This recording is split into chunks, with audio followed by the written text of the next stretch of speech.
É claro que nós médicos nunca vamos conseguir falar tudo aquilo que a gente gostaria de falar numa única consulta. E é justamente por isso que eu faço algum desses vídeos, justamente para poder esclarecer. Vocês às vezes estão com dúvida em algum determinado ponto e aí numa consulta com o médico não consegue esclarecer. Pois bem, esse aqui é o canal para você tirar dúvida, tudo relacionado à parte da cardiologia.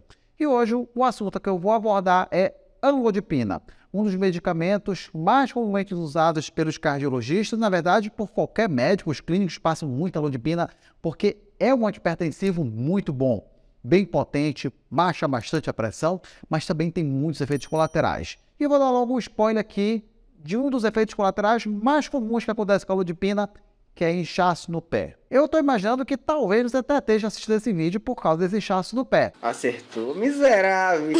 Mas tem alguns detalhes que vale a pena você continuar assistindo. Quer saber um pouco mais? Continue assistindo o vídeo, que depois da vinheta eu vou explicar tudo o que você precisa saber sobre a amlodipina, mas seu médico não teve tempo para lhe contar.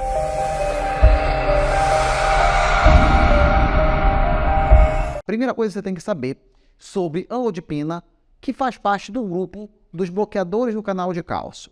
Eu sei que vocês não entenderam nada do que eu falei, mas é importante falar esse ponto, porque alguns pontos que eu vou falar têm a ver com isso aqui. Então vamos lá. Vamos pegar o nome bloqueador, ele bloqueia os canais de cálcio. Como assim?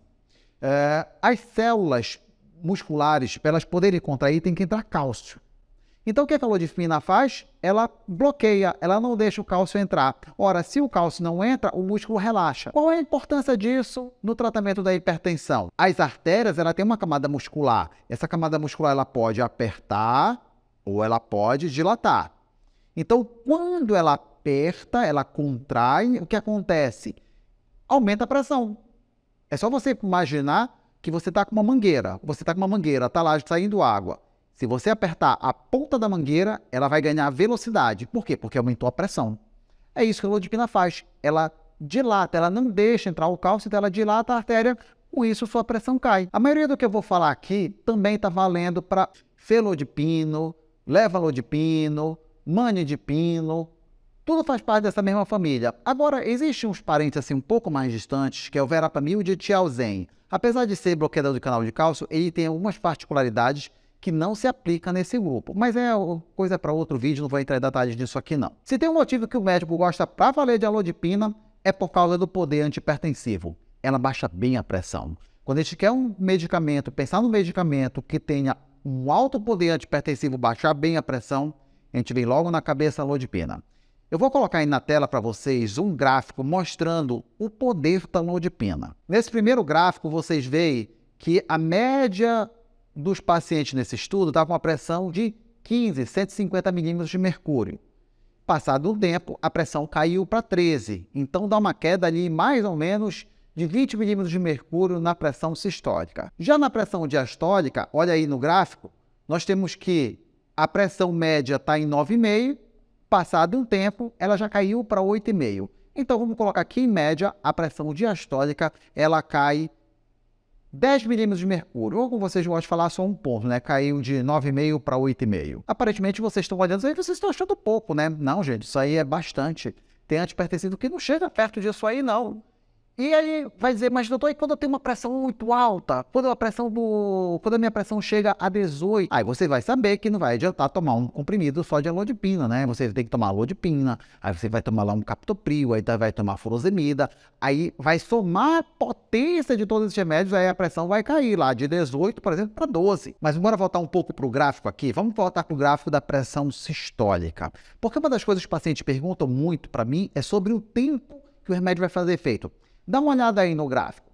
Vocês vão ver o seguinte, que a pressão do paciente na média estava lá em 15, né? Passado ali 10 dias, a pressão, ela deu uma queda. Ela caiu mais ou menos para 13,5. Mas quando se passaram 30 dias, ela caiu para 13. O que isso significa? Significa que, mesmo depois de vários dias você está tomando o remédio, a pressão ainda continua caindo. O paciente, na maioria das vezes, pensa o seguinte, que a pressão está aqui em cima, que ele tomou o remédio, daqui a 2 horas a pressão dele está 12. E não é assim. A pressão ela vai caindo, claro, no começo é uma queda bem abrupta, e depois ela vai caindo de forma mais suave. E que você vai ver o efeito pleno da amlodipina no caso ali por volta de uns 30 dias. Mas com 10 dias já houve uma queda bem significativa. Isso vale também para a pressão diastólica. Dá uma olhada aí no gráfico. O paciente começa com uma pressão média ali de 9,5, passado 10 dias caiu para 9, mas quando passa 30 dias, a pressão já está por volta de 8,5. Então não adianta você se desesperar. Tá tomando remédio hoje, já que amanhã uma pressão tá bonitinha 12/8. Não é assim. O médico, quando ele passa o remédio, ele já sabe que vai levar um tempo para poder fazer o exame. Inclusive, quando eu peço mapa para os meus pacientes, eu não peço para fazer mapa amanhã. Eu digo, olha, não, bora esperar pelo menos uma semana para ver alguma resposta. E aí eu vejo, depois de uma semana, a pressão está quase ali na meta. Por exemplo, é esperado 130/80, o paciente chega comigo com 132/81, eu tenho certeza que passado 30 dias a pressão dele vai ficar normal. Bem, sobre a indicação da alodipina, a principal indicação mesmo é para hipertensão. Mas lembra que eu falei do primo, que seria o diltiazem e o verapamil? Pois é, eles podem ser utilizados em outras circunstâncias, como por exemplo no caso de angina, que é dor no peito, e para redução da frequência cardíaca. Exatamente, esses dois medicamentos, às vezes, o cardiologista ele pode utilizar para reduzir sua frequência cardíaca. Se o coração está muito acelerado, você está com pressão alta e está com o coração acelerado, pode ser que o médico, com esse medicamento, com o único medicamento, ele consiga resolver dois problemas. Bem, agora vamos falar mesmo dos efeitos colaterais, e lá no começo do vídeo eu já dei o spoiler, que o principal efeito colateral de longe, o mais comum, é inchaço no pé. Mas se você chegou até aqui, você quer saber o porquê que incha o seu pé e qual a estratégia que você pode usar para desinchar o pé. Pois bem, aqui nesse vídeo é o vídeo que você vai entender porquê e qual a estratégia para diminuir esse inchaço. Então vamos lá, primeiro o porquê, tá? Lembra que eu falei que ele atua lá bloqueando os canais de cálcio e com isso ele dilata a artéria? Pensa o seguinte, na hora que o nosso coração contrai, que ele bombeia, o sangue, além dele descer para a perna por causa da ação da gravidade, o coração ainda empurra. Então, o sangue para chegar na perna, facinho. Então, pensa que a artéria, vamos dizer, ela tem esse calibre, vamos colocar um calibre aí de 5, e a veia tem um calibre também de 5. Então, se desce 5 litros de sangue, sobe 5 litros de sangue. Não é tão simples assim, tá? A gente tem outras circulações, tem circulação linfática, mas é só para você entender. Então, desceu 5, subiu 5. Só que o que acontece? A artéria dilatou. Agora está descendo 10 litros e continua subindo 5. O que vai acontecer com esses outros 5 litros? Vai ficar na sua perna. Vai inchar. Ahá! Agora você já entendeu por que incha o seu pé por causa da alodipina. Ah, agora eu entendi! Então aqui nós vamos logo tirar um mito. A alodipina não faz mal para o seu rim. Ela pode até proteger, porque vai baixar a pressão. Então não tem nada a ver, isso é uma coisa benigna. É um inchaço benigno. E pasmem, dependendo, claro, da dosagem, né? Se for a maior dosagem, ela pode inchar o pé do paciente em mais ou menos 23% dos pacientes. Olha só, quer dizer, de cada 4 pacientes, quase um ali vai ter a perna inchada por conta da alodipina. É por isso que eu falei, é o efeito colateral mais comum. Agora, qual a característica do pé inchado por conta da alodipina? Porque, veja, várias coisas podem inchar o pé. Insuficiência cardíaca incha o pé, gota pode inchar o pé, reumatismo, doença renal. E você quer saber, será que esse inchaço do meu pé realmente é da alodipina? Vamos lá, que eu vou dar algumas características aqui para vocês. A primeira característica, ele apresenta o que a gente chama na medicina de sinal do cacifo. O que é isso? Sabe quando a gente aperta o pé do paciente e fica aquela marca do dedo? Vou colocar aí na tela para você ver. Então, a alodipina, ela tem essa característica de deixar cacifo positivo. Outra característica, não dói. Se você tem um inchaço na sua perna e está doendo, não tem cara de ser alodipina, não. Outra, não muda de cor. A cor da pele fica igual ou pode ficar até um pouco mais claro, um pouco brilhante por conta do inchaço, mas não fica vermelho. Se a sua perna está inchada, está vermelha e está dolorida, provavelmente é outra coisa, a maioria das vezes até por conta da erisipela. Algumas pessoas chamam de zipra, de vermelha, mas claro, não é só isso, né? Tem outras coisas finas também, mas essa é mais comum. Outra característica, ela é simétrica. Se incha, o pé esquerdo vai ter que inchar igual o pé direito. Não, doutor, minha perna esquerda está mais inchada, está bem mais inchada que a direita. Não, não deve ser então alodipina. Às vezes pode até ser somado ao alodipino, mas a A alodipina, a característica é essa. Ela incha por igual. Característica mega, mega importante. Ela tem uma característica de ser gravitacional. Como assim? Normalmente o inchaço da alodipina é aquele paciente que fala assim para mim: doutor, eu amanheço, minha perna, ó, tá bonitinha, tá sequinha. No final da tarde tá lá, parece um sapo. E a última característica é porque a alodipina, ela não incha, por exemplo, mão, não incha rosto, não incha barriga, ela incha ali, nunca vai inchar tua coxa. Não, não, não. É do joelho ali para baixo. Então, se por acaso tá começando a inchar até a coxa, tá inchando a mão, tá inchando o rosto, a não ser que seja uma alergia, aí é outra coisa, tá? Mas a característica principal do inchaço da alodipina é do joelho para baixo, normalmente só ali no tornozelo. Beleza, você então já identificou que esse inchaço realmente é da alodipina e você quer saber, doutor, como é que eu faço para acabar com esse inchaço no meu pé? Óbvio que a primeira coisa é parar de tomar alodipina, né? Isso aí é tão óbvio, não precisava nem estar falando. Mas tem casos que não dá para você parar de tomar alodipina. Você precisa do remédio para poder baixar a sua pressão. Então a grande dica não é usar diurético. Todo mundo pensa, toma diurético porque tira aquele excesso de líquido, né? Errado, não é. A maior dica é usar medicamentos do tipo BRA ou IECA. Traduzindo aqui para vocês, usar parentes da losartana ou do captopril. Mas por que isso? É pelo seguinte, lembra que eu falei que a artéria, por isso que eu comecei falando lá do bloqueador do canal de cálcio. Lembra que a artéria ela dilata e a veia não? O que a losartana, o captopril, e aí vai os irmãos, tá? Enalapril, valsartana, tudinho isso aí. O que ele faz? Ele dilata também um pouco a veia. E aí com isso melhora o retorno venoso. E com isso desincha. Pois é, lembra que eu falei que aquele inchaço do pé fica ali em torno de 23%? Quando você utiliza esses medicamentos, essa chance de inchaço no pé diminui. Mas veja, tem paciente meu com dose pequena de alodipina, 2,5 mg de alodipina e uma dose plena ali de valsartana, e mesmo assim o pé incha, e aí realmente não tem jeito, e o paciente vai acabar ficando com isso aqui. Agora, tem uns pacientes que querem tirar, outros pacientes que querem tirar. Teve uma paciente minha que falou até assim para mim, vou até contar uma historinha aqui para vocês. Senta que lá vem a história. O paciente chegou comigo, passei o remédio, aí eu sempre pergunto, e aí, como é que ficou com o remédio, como é que ficou a pressão, deu algum efeito colateral? Ela falou, não, tudo bacana. Aí eu pergunto, né, eu já sei qual é o principal efeito colateral que é inchaço no pé, eu perguntei, mas e aí, o pé não inchou? Não, doutor, realmente meu tornozelo ele ficou um pouco inchado. Ah, então bora trocar o remédio. Ela falou assim pra mim, doutor Cota, eu posso ficar com esse remédio? Tem algum problema de eu continuar tomando alodipina? Vai fazer mal pra minha saúde? Eu falei assim, olha, fazer mal, não, porque ele é um inchaço benigno. Ela falou, não, sabe por quê? Porque minha perna sempre foi fina e agora minha perna tá tão bonita, tá tão rechonchuda, ela quis até ficar com alodipina. Mas aí tem um outro problema, porque eu falei para ela, olha, que não é bom você continuar, porque o inchaço crônico da sua perna pode levar a uma dermatite ocre. Aí você não entendeu nada. Vamos lá, que eu sempre explico aqui para vocês. O inchaço crônico, ele pode levar a uma modificação da pigmentação da pele. A pele começa a ficar mais escura. Vou deixar aí na tela para você uma imagem da dermatite ocre. Outro efeito colateral muito comum. Dor na cabeça.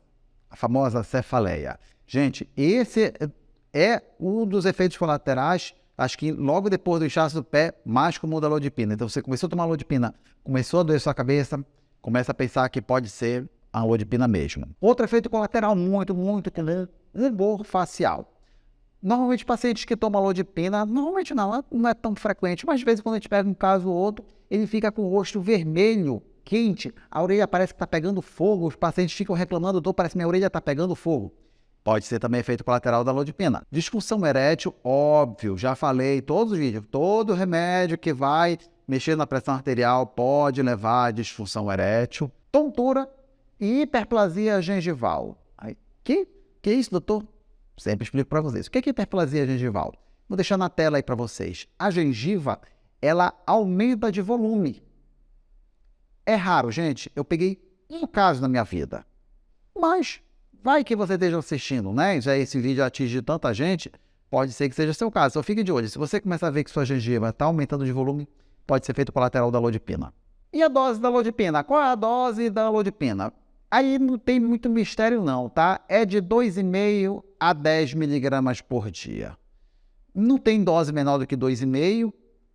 Eu já vi alguns médicos prescrevendo 2 comprimidos de 10 miligramas, mas aí é muito efeito colateral para pouco benefício. não vale a pena. Na maioria das vezes, os médicos vão usar realmente as 5 mg de alodipina, que tem um efeito muito bom, e aí diminui, eu não vou usar a dose máxima, porque aí é a máxima chance de pegar efeito colateral, e 2,5 é uma dose pequena, tem pouco efeito colateral, mas também tem pouco efeito antipertensivo. Então 5 mg é uma dose bem legal para usar a alodipina. Ok, então você já sabe que a dose menor é 12,5, a dose maior é 10 mg, mas como tomar essa alodipina? A alodipina você precisa tomar apenas uma vez ao dia. Não precisa tomar 2 não. Doutor Cota, meu médico passou 5 mg de alodipina de manhã, 5 mg à noite. Tem problema? Não, não tem problema. Eu, inclusive, já fiz isso. Quer ver uma situação que eu faço isso? Pacientes que eu junto losartana e alodipina. Eu preciso usar 10 mg de alodipina e eu não quero colocar os 10 junto de uma vez só. Para quê? Para não confundir a cabeça do paciente. Apenas para isso. Então eu passo para ele de manhã. Olha, de manhã, 7 horas da manhã, você vai tomar um comprimido de losartana e um comprimido de alodipina. 7 horas da noite, toma um comprimido de losartana ou de alodipina. Para quê? Para facilitar a vida do paciente. Somente isso. É mesmo, é? Mas você pode tomar, sim, apenas uma vez ao dia e tanto faz de manhã ou à noite, tá bom? Inclusive, eu tenho um vídeo que fala sobre qual o melhor horário para tomar remédio da pressão. O meu primeiro vídeo que eu fiz, foi que o melhor horário para tomar remédio da pressão é à noite. Mas aí veio o ACC, que é um congresso, ano passado, mostrando que tanto faz. Então veja que a medicina muda, né? Eu vou deixar meu último vídeo aí, qual o melhor horário de tomar remédio da pressão. Eu vou deixar aí, tô deixando aqui no card, tá? Se você quiser acessar. Mas resumo da obra é o seguinte, o último estudo está falando que tanto faz tomar remédio da pressão de manhã ou à noite, é igual, para a alodipina não é diferente. O que muitas vezes a gente leva em consideração é o resultado da mapa.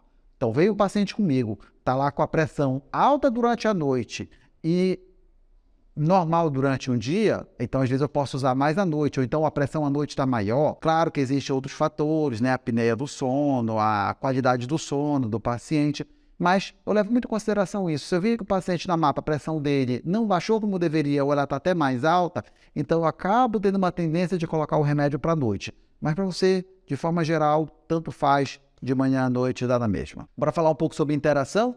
A primeira coisa é que é até uma vantagem. Ela tem uma excelente interação com todos os antihipertensivos, todos. Ela é muito boa com a família do captopril, enalapril, peridopril, esse negócio. É excelente também na combinação com a família da losartana, valsartana, mesartana. É excelente associação com diurético, como a hidroclorotiazida. Excelente associação com os beta-bloqueadores, como atenolol, carvedilol. Então, assim, é um medicamento bem, que a gente chama bem coringa para baixar a hipertensão. Ele não tem muitas vantagens, assim, tipo, benefícios, por exemplo, que nem o captopril, enalapril, para proteção renal, como tem, né?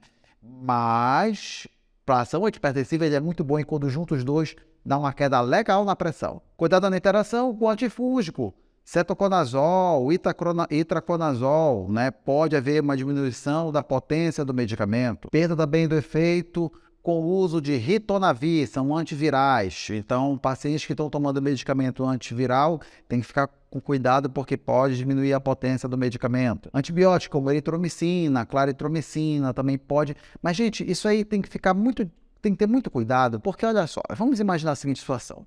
Imagina que você está com uma erisipela. Ou sei lá, uma infecção, vamos pegar uma pneumonia. Uma pneumonia. Aí o médico passa lá uma claritromicina para você. Aí o que você vai fazer? Vai deixar de tomar claritromicina? Não, porque senão você vai ficar pior da sua pneumonia. Vai deixar de parar de tomar um antihipertensivo? Não, porque senão a sua pressão subir e você ganhar um AVC. Eu estou dando aqui um cuidado, não é proibitivo, é cuidado. Então, nesse momento, você tem que ter um controle maior da sua pressão. É só nesse sentido, tá bom? E para a felicidade de muitos, não tem interação com álcool, tá? Veja que eu não estou liberando ninguém para beber.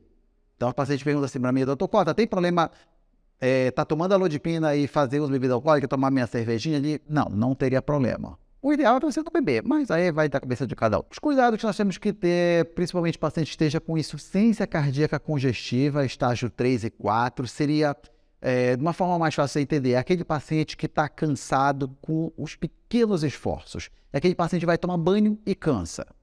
tá? Não quer dizer que você esteja cansado de pequenos postos que você não pode tomar alodipina. Não é isso, não me entenda. Se você tem diagnóstico de insuficiência cardíaca e você está tomando alodipina, pode piorar. Mas veja, tem paciente meu que está com insuficiência cardíaca porque a pressão está alta. Aí eu preciso da alodipina para baixar a pressão para melhorar a insuficiência cardíaca.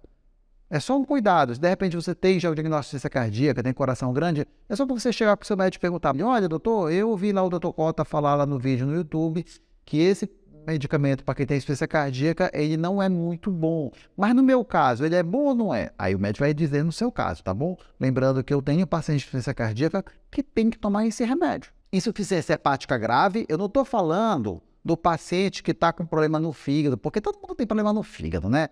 Não, estou falando de insuficiência hepática grave, para valer, entendeu? O paciente já está com cirrose, é nesse nível.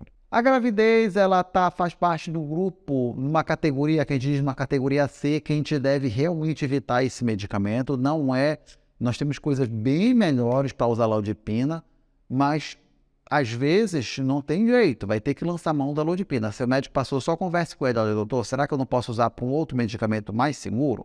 É mais para essa informação, tá bom? E para as mulheres que já tiveram seu filho, saber que a alodipina passa pelo leite materno. É uma pequena quantidade, mas passa. Aí qual é o medo que a gente tem? Baixar a pressão do bebê. Então tem que tomar cuidado, saber se vale a pena continuar com a alodipina ou se a gente pode usar algum outro medicamento melhor do que esse aí. Algumas características adicionais, né, que a alodipina já tem estudos que mostram redução de casos de AVC com a alodipina. Então se você está com medo de ter um derrame, a alodipina ele é muito bom, porque claro, se abaixa a pressão, a maioria dos casos de AVC são por conta de hipertensão. Se é um medicamento que baixa bem a pressão, diminui o risco de AVC. Em relação ao infarto, não. O infarto foi neutro. Nem ajudou, nem piorou. Estágio neutro ali. Uma característica importante, né, não é muito falado, mas aqui é um medicamento que quanto mais você restringe o sal na sua dieta, mais o remédio perde a potência. Olha só que coisa estranha, né? Todo mundo que faz tratamento para hipertensão, o médico fala lá: olha, você tem que reduzir o sal na sua comida, mas aí você já sabe que quando você reduz o sal da sua comida, a alodipina perde a potência. Não é que ela perde totalmente, ela diminui a potência. Então, e detalhe, não é redução de sal, eu vou diminuir um pouquinho de sal, não. É redução valendo de sal, tá? Então, se você realmente começa a tirar os alimentos industrializados, embutidos, principalmente, sabe quando é que a gente vê muito isso? Paciente internado. Porque realmente o paciente internado tem um nutricionista que prepara ali a dieta, então uma redução bem abrupta e aí realmente pode diminuir um pouco a potência. O que não quer dizer que anula a potência, diminui. Cuidado, olha as palavras que eu estou utilizando, tá bom? Diminui, não anula a potência. Então você que tem hipertensão, você deve sim fazer sua restrição de sal, mas se for uma restrição muito acentuada, talvez a alodipina perca um pouco a potência dela. E uma característica bem interessante: é um medicamento muito bom, alta potência em pacientes de pele negra. Realmente tem isso, tá? Existem medicamentos que são racistas. Alguns agem melhor em pacientes de pele branca, outros medicamentos agem melhor em pacientes de pele negra, né? Cosmético, quem trabalha na dermatologia tem muito disso aqui. É melhor usar esse produto do que esse. Na cardiologia também tem.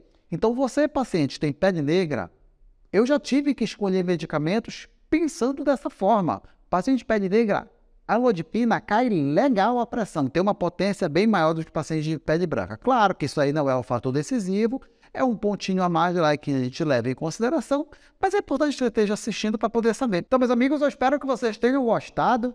Veja só, o tempo que eu levei para falar de alodipina, é impossível falar isso numa consulta, é por isso que eu faço aqui o vídeo. E aqui, quem está curioso, vem aqui no YouTube, vem aqui no canal, e aí você consegue tirar todas essas dúvidas, coisa que não dá para a gente falar numa consulta, né? Mas aqui você tem a informação completa. Quer dizer, completa também não, porque não dá para falar tudo também nesse vídeo, senão vai ficar o vídeo aqui de mais de 1 hora. Mas eu acho que 90% grosso eu falei nesse vídeo. Ficou na dúvida, já sabe, coloca aí no comentário. Eu não vou conseguir responder todos, óbvio, realmente eu não tenho tempo, mas se você quiser, na minha live, eu respondo as perguntas. Eu espero que vocês tenham gostado e que Deus abençoe você, a toda a sua família, com muita saúde. Nos veremos no próximo vídeo. Não esquece, por favor, dá um like, não esqueça de se inscrever no canal, que isso ajuda bastante. Aqui seria uma via de mão dupla.